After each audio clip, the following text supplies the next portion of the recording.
What is up, Culture Drop? I am Galen. This week is just a quick little tip for customer retention. Very, very simple, very important to do.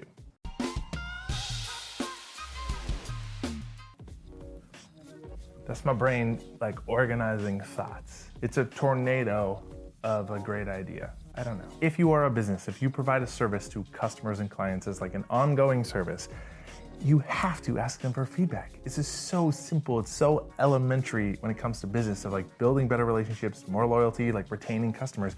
Once every 6 months or like a year at the very longest, if you have ongoing service like that you provide to customers, reach out to them and be like, what is your experience like? Give us a score on a 1 to 10 of like, I couldn't possibly be happier, or like I couldn't possibly be less happy, right? It's like, what could we do? What do we do that you love? What do you do that we don't do that you would love if we did? Like, what other services would you love us to offer? Like, it's so important. I'm constantly baffled at the like services and just businesses that I do business with on a regular basis that never ask me for feedback.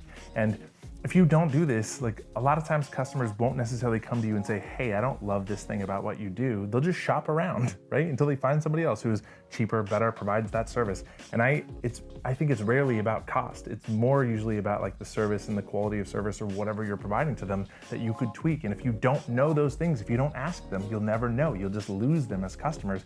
And once they're gone, like you don't have an opportunity to get them back. So I think it's so simple. Small businesses, especially if you're a small business, like your relationships with your clients is so paramount. If you're working with them on an ongoing basis, ask them regularly, how am I doing? How could this experience be a 10 out of 10 for you? Like, do it. You have to do that.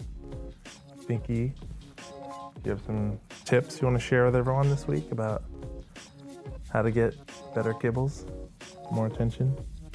Oh my gosh, you're adorable, but I've got stuff to do. Thanks for watching and tuning in. Subscribe to our YouTube channel. We have our weekly email list, The Culture Drop. You can subscribe to that and get these emails right in your inbox. Follow our social media channels. Put out a lot of free content around being more awesome and building great teams.